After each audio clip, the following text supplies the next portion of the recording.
The Varaxian flagship Eternal Dominion emerged from hyperspace at the edge of the Sol system, its crystalline hull refracting starlight in patterns that had struck fear into 1,000 civilizations. Supreme Commander Zixtal stood on the bridge, his iridescent scales gleaming with anticipation. After 3 centuries of expansion, the Varaxian Empire had finally discovered Earth, a planet that their long-range scouts had marked as a developing civilization, barely past its industrial age. Status report, Zixtal commanded, his translator converting the series of clicks and whistles into standard galactic common. The primitive detection systems of the humans haven't noticed us yet, Supreme Commander, his chief science officer replied. As expected, their technology is. The officer's voice cut off abruptly as alerts flashed across every console on the bridge. What is it? Zixtal demanded. Impossible, the science officer whispered. We're being scanned. The resolution. It's beyond anything in our databases. They're mapping every molecule of our ship. Before Zixtal could respond, a cheerful human voice echoed through the bridge. Greetings, visitors. Welcome to Sol Space Traffic Control. We noticed you're running a rather outdated model of quantum shielding. For safety reasons, we'll need to assign you to the Legacy Vessels lane. Please adjust your course to the following coordinates. The bridge fell silent. Zixtal's scales shifted from their confident purple to a confused green. Legacy Vessels lane. He finally managed to ask. Oh, yes, the human voice continued, somehow maintaining its pleasant tone while conveying mild concern. Your ship's quantum field harmonics are a bit, well, let's say vintage. We wouldn't want any interference with our school children's science project satellites. I'm sure you understand. Zixtal's chief diplomat, Verisa, stepped forward. There must be some mistake. We are the Varaxian Empire, conquerors of the spiral arm. Our technology is the most advanced in known space. A pause followed, then what sounded suspiciously like suppressed laughter. Oh my, you're serious, aren't you? One moment, please. I'll transfer you to our first contact department. They love handling these situations. And don't worry about your ship. We've extended our stability field around you. Those fluctuations in your engine core should settle down now. The Varaxian engineering team looked up in alarm. They hadn't even detected any fluctuations in their supposedly perfect engine core. Minutes later, the massive view screen activated, showing a human woman sitting in what appeared to be a casual office space. She was drinking something from a cup and petting a cat. Hello, I'm Dr. Sarah Chen, Director of First Contact Relations. I understand you're the Varaxian Empire. Wonderful. We've been meaning to expand our cultural exchange programs to the outer regions. Zixtal drew himself up to his full height. We are not here for cultural exchange, human. We are here to offer your species a choice. Submit to the Empire or face the consequences. Dr. Chen's expression remained friendly, but something flickered in her eyes. Oh dear, you're one of those empires. Tell me, what's your position on post-scarcity economics? Post. What? Never mind. Let's start with basics. Would you like to land? We have excellent facilities for ships of your technological level. Though I should warn you, the elementary school next door is having their annual science fair today. The kids can get a bit excited when they see new spacecraft designs. Last month, a group of third graders redesigned a Proximan cargo hauler's engine system over lunch break. The improvements were quite impressive. The supreme commander of the most powerful fleet in the spiral arm found himself struggling to maintain his commanding presence. Our ship is a marvel of Varaxian engineering. It can destroy planets. How quaint, Dr. Chen replied, taking another sip from her cup. Though we generally frown on planet destruction these days, bad for the local ecosystem, you understand. Now about that landing. Would you prefer the diplomatic spaceport or the Historical Technology Museum? The museum's curator has been looking for examples of early-stage faster-than-light drives for their educational exhibit. Zixtal's scales had shifted to a pale yellow of confusion and dismay. This was not how first contact scenarios were supposed to go. Where was the awe, the fear, the recognition of Varaxian superiority? Perhaps, Versa suggested quietly, we should accept the diplomatic spaceport option. It seems we may have miscalculated certain aspects of this encounter. Dr. Chen beamed. Excellent choice. And don't worry about navigation. We've already uploaded the coordinates to your computer. I hope you don't mind, but we also took the liberty of applying a few safety patches to your firmware. Some of those security vulnerabilities were keeping me up at night. As the Eternal Dominion followed the designated flight path, Zixtal watched in growing disbelief as they passed what appeared to be orbital habitats larger than cities, vessels that seemed to bend space itself around them, and countless structures of purposes he couldn't even begin to guess. Supreme Commander, his science officer reported, voice shaking, I'm detecting energy readings that shouldn't be possible. And there's something else.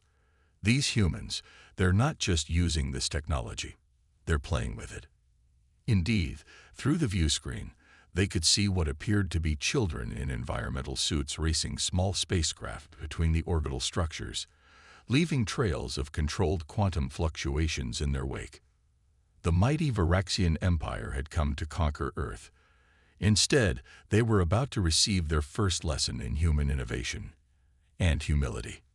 The diplomatic spaceport's reception hall buzzed with an energy that made Supreme Commander Zixtal's scales itch.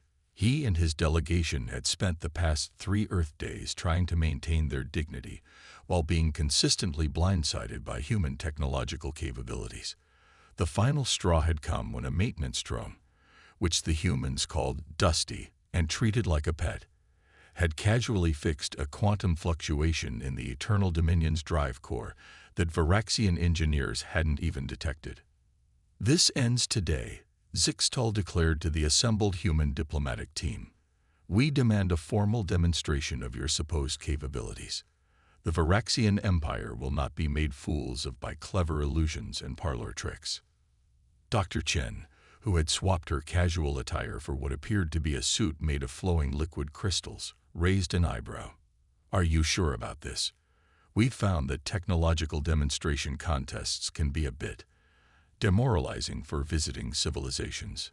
We insist. Versa stepped forward, her diplomatic training barely masking her frustration. 3 challenges: military prowess, scientific advancement, and medical technology. Surely that's reasonable.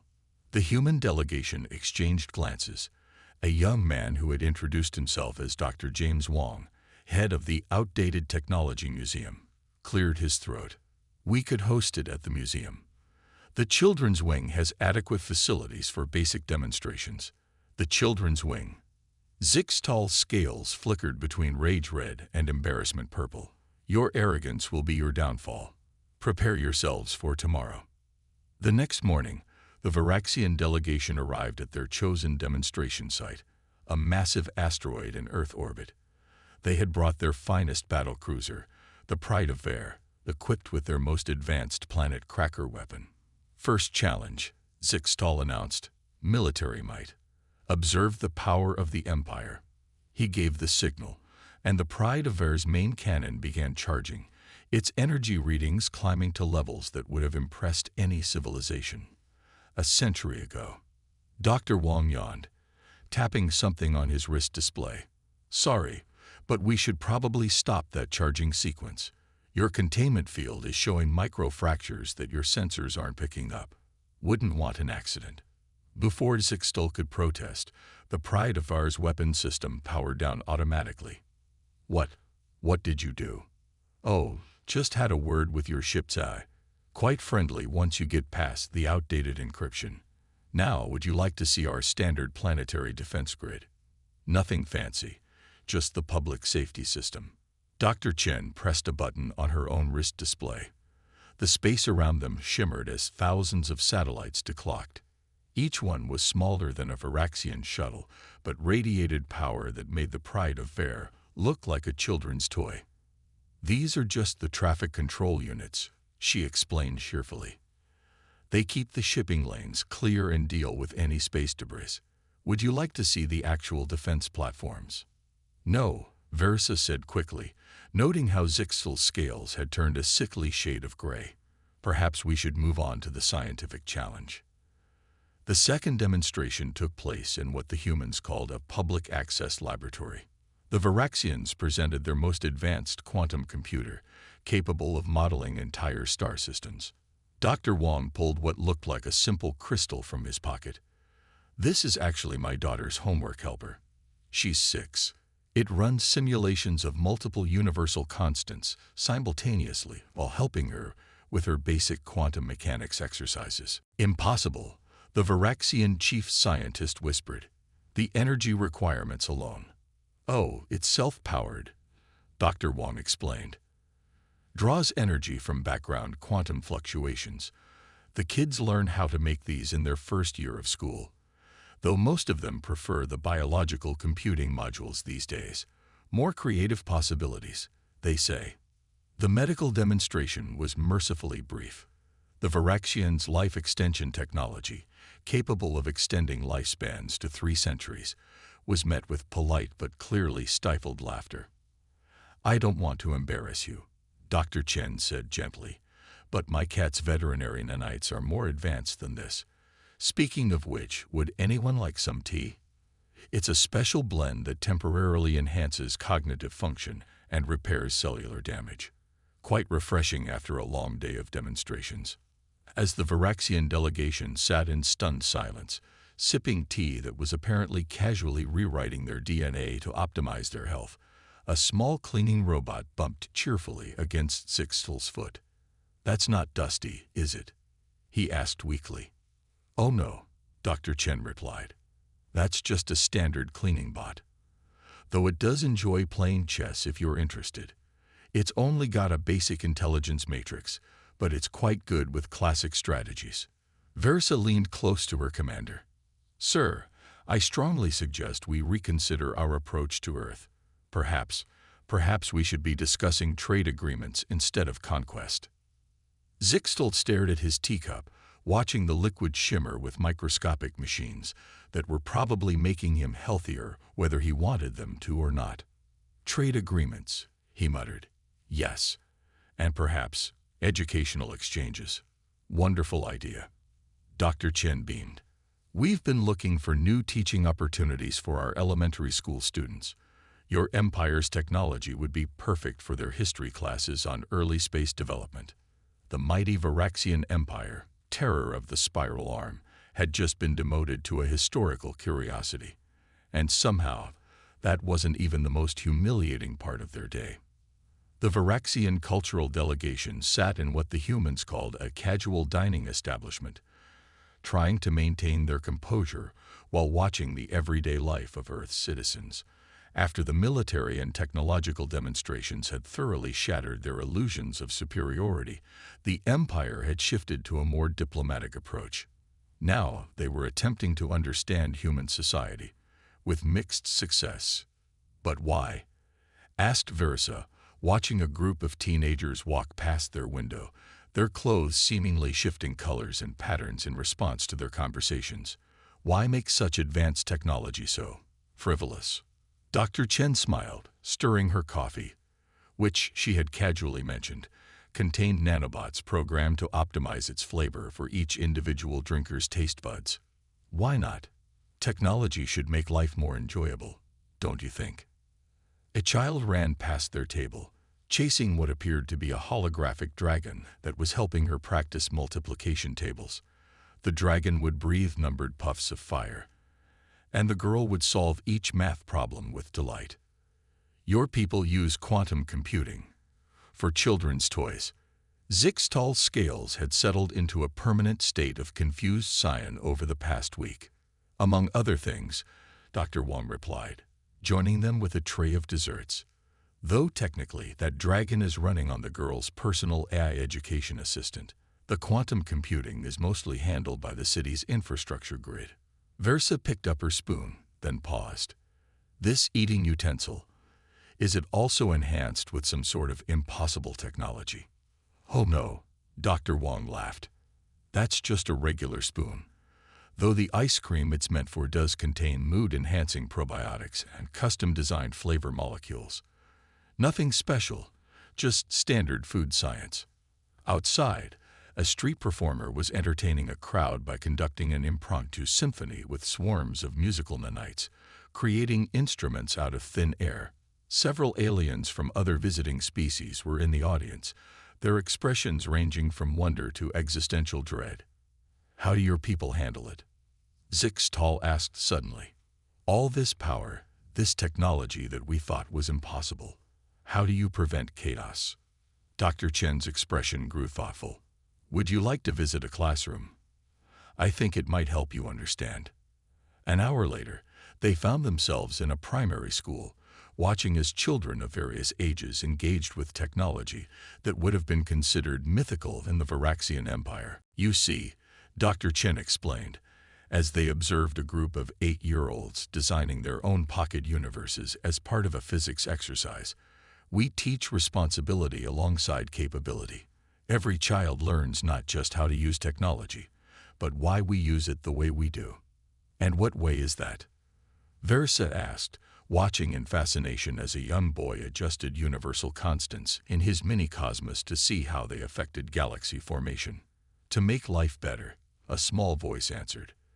They turned to find a girl of about 6 standing there, holding what appeared to be a living stuffed animal that was actually a sophisticated bioengineered companion. This is my daughter, Lily, Dr. Wong said proudly. Lily, would you like to show our guests your science project? The girl nodded enthusiastically and pulled out what looked like a simple crystal ball. Inside, complex equations danced and shifted.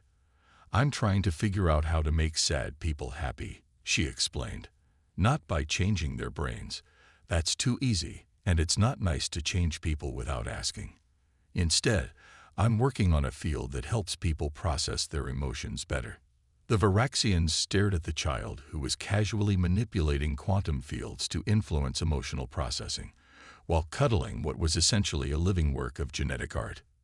She's already presented 2 papers on it, Dr. Wong added, though the review board suggested she focus more on the ethical implications before proceeding to clinical trials. Zixtal sat heavily in a child-sized chair, his scales cycling through colors so rapidly they became a blur. Your children, they're solving problems our best scientists haven't even conceived of. Oh, that reminds me. Dr. Chen checked her wrist display. The children's solution for your ship's quantum core instability is ready. They worked it out during recess yesterday. Would you like to see their presentation? They're very excited about it.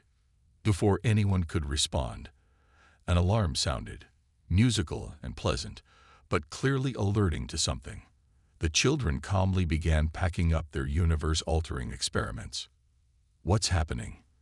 Versa asked, noting how none of the humans seemed concerned. Oh, just a small rupture in local space-time, Dr. Chen replied casually. Happens sometimes when the kids get too creative. The repair drones will have it fixed before lunch. Through the window, they watched as a swarm of elegant machines converged on a spot where reality had developed a small tear, efficiently stitching it back together with what looked like threads of light. Those drones, Zixtal said weakly, they're repairing reality itself. Well, we have to, Lily piped up. Otherwise, our art projects might leak into other dimensions, and that would be littering. The Varaxian Empire had come to Earth expecting to find a primitive civilization. Instead, they found a society where children casually redesigned physics during playtime, where entertainment involved technology that their scientists couldn't comprehend, and where the repair of space-time tears was considered routine maintenance. As they watched the children return to their desks, already excited about their next impossible project, Versa leaned over to Zixtal and whispered, "Perhaps we should consider applying for a student exchange program." The Imperial Council chamber of the Varaxian Empire was in chaos.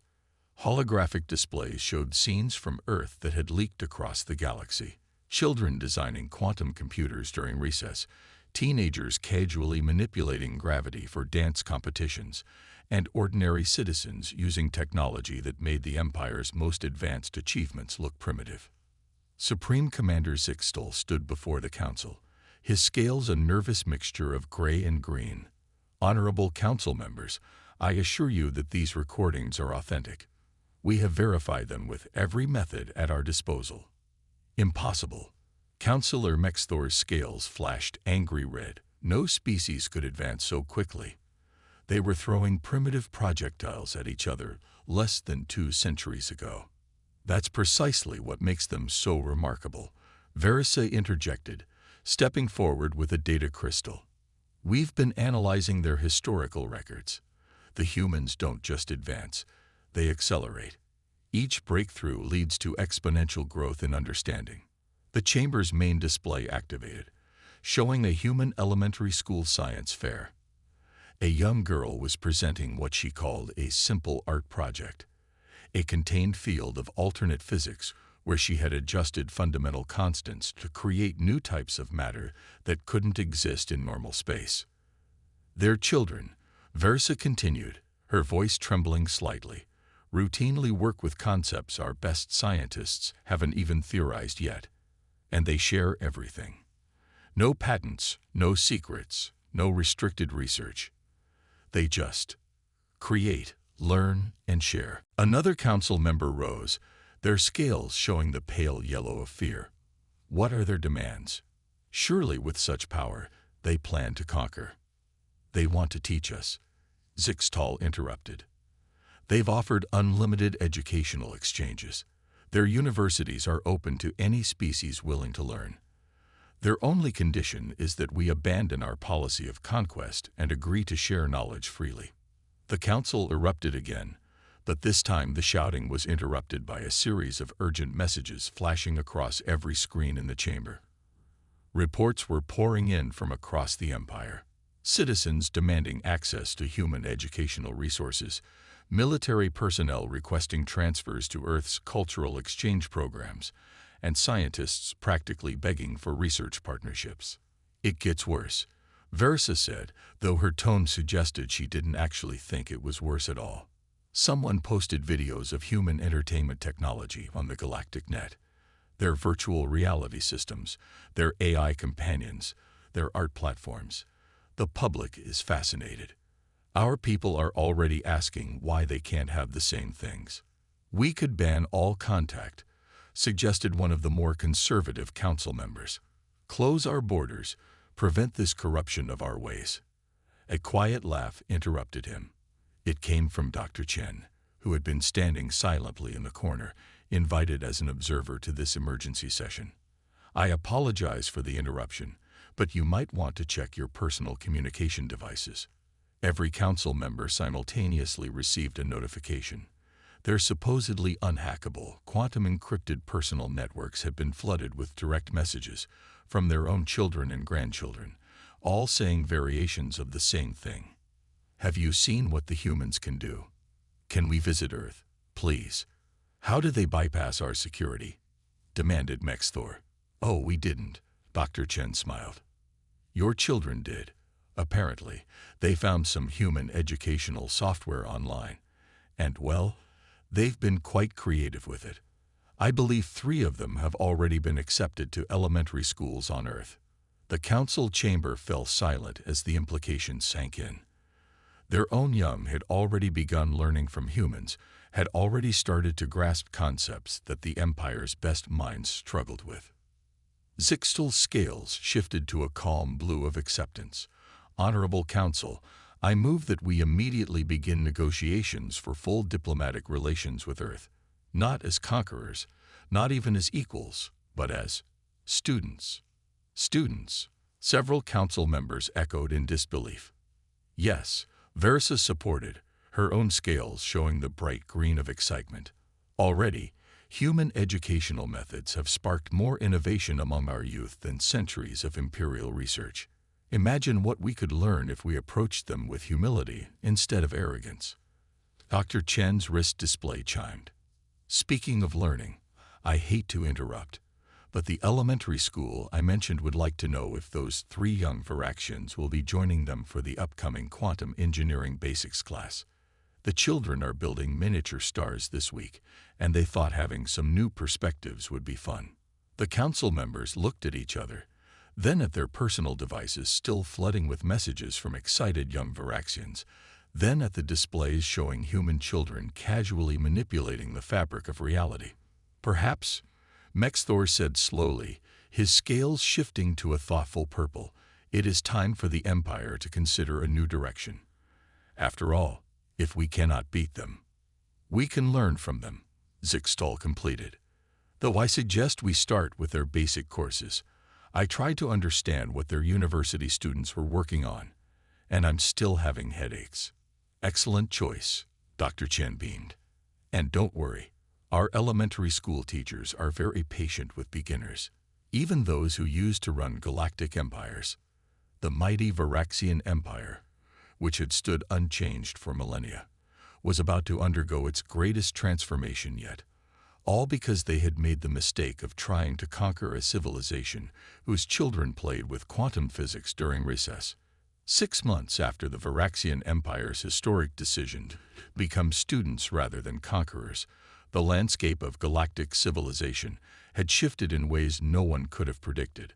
The former imperial palace on Varax Prime had been converted into what humans would call a community college, its grand halls now filled with eager learners of all ages. Supreme Commander, now Chief Educational Coordinator, Zixtal stood in what had once been his war room, watching a group of young Varaxians collaborating with human children via holographic link on what they called a simple physics project. They were attempting to create a more efficient form of faster-than-light travel by, as one human child put it, asking space nicely to move aside instead of pushing it. Remarkable, isn't it? Dr. Chen said, appearing beside him with her ever-present cup of enhancement nanite coffee. Your species has made more technological progress in 6 months than in the previous century. Zixtal's scales rippled with proud gold. The children are the key. They don't know what's supposed to be impossible, so they just do it anyway. Through another doorway, they could see Verisa teaching a class on diplomatic history, though now it was focused on how to make friends across species rather than how to intimidate them. Her students included former military officers, civilians, and even a few humans who were interested in Varaxian culture. The joint research projects are exceeding all expectations, Dr. Wong commented, joining them with a tablet displaying project updates. Your scientists' experience with crystal-based technology, combined with human quantum engineering. The possibilities are extraordinary. A small explosion from the physics lab interrupted them. Nothing dangerous, just a small tear in space-time that the students quickly patched with their practice repair kits. The Varaxian children didn't even flinch. They'd grown used to such minor incidents in their pursuit of knowledge. To think, Zixtal mused, 6 months ago, we would have seen that as a catastrophe. Now it's just Tuesday afternoon. Speaking of Tuesday afternoons, Dr. Chen checked her wrist display. The first batch of Varaxian-designed quantum computers is ready for testing. Your engineering team integrated some fascinating crystal consciousness concepts we'd never considered. The former war room's massive strategic display now showed a map of joint human Varaxian research projects spreading across the galaxy. Points of light indicated schools, laboratories, and cultural centers where both species work together, each bringing their unique perspectives to solve problems neither could have tackled alone. The other empires and confederations are watching, Verisa noted, joining them after her class. We've received 16 diplomatic requests this week alone, all asking about educational exchanges. Let them watch, Zixtal said, his scales showing the deep blue of contentment. Let them see what happens when you choose to learn rather than conquer. An excited squeal from the physics lab drew their attention. One of the young Varaxians had just successfully created their first pocket universe, a rite of passage in human elementary education. The human children were cheering, their holographic forms jumping with joy. It's stable, the young Varaxian called out, scales flickering through rainbow colors of excitement. And look, I adjusted the physical constants to support crystal-based life forms. Can we use it for next week's biology project? Dr. Wong chuckled. Your children are already pushing the boundaries of what we thought possible. That combination of Varaxian crystal expertise and human quantum manipulation, they're creating entirely new fields of science. That's not even the most interesting part, Dr. Chen added. Have you seen what they're doing in art class? Combining human emotion-responsive colors with Varaxian bioluminescence patterns. The gallery opening next week is going to be quite something. Zixtel watched as more students poured into the lab to admire their classmates' pocket universe. Human and Varaxian children crowded around, suggesting improvements and planning experiments with the casual brilliance of young minds, unfettered by preconceptions of what should or shouldn't be possible. We thought we were coming to conquer Earth, he reflected, but instead, we freed ourselves. Our children will grow up knowing that the only real limits are the ones you choose to believe in. As if to emphasize his point, another small explosion rocked the lab, this time accompanied by delighted laughter from both species as something unexpected but fascinating emerged from their experiments. Should we check on that? Versa asked, though she didn't seem particularly concerned. Let them explore, Dr. Chen smiled. As long as they're following basic safety protocols and not breaking any fundamental laws of physics, well, at least not any of the important ones. The former supreme commander of the mighty Varaxian Empire watched as human and Varaxian children together reshaped reality itself, and his scales shifted to a color that hadn't been seen in his species for generations, the bright, shimmering silver of pure joy and discovery. They had come to Earth expecting to find primitives, and instead found teachers. They had prepared for war and found wonder. And now, as their children played with the building blocks of the universe itself, the Varaxians finally understood what humans had known all along. The greatest power in the universe isn't the ability to destroy or conquer. It's the ability to imagine, create, and share the joy of discovery. And somewhere in the physics lab, a young Varaxian was already planning to add some minor improvements to their pocket universe, while their human friends eagerly offered suggestions that would have made their parents' scales turn white with terror just a few months ago. The future, it seemed, was in good hands, all 4 or 6 of them.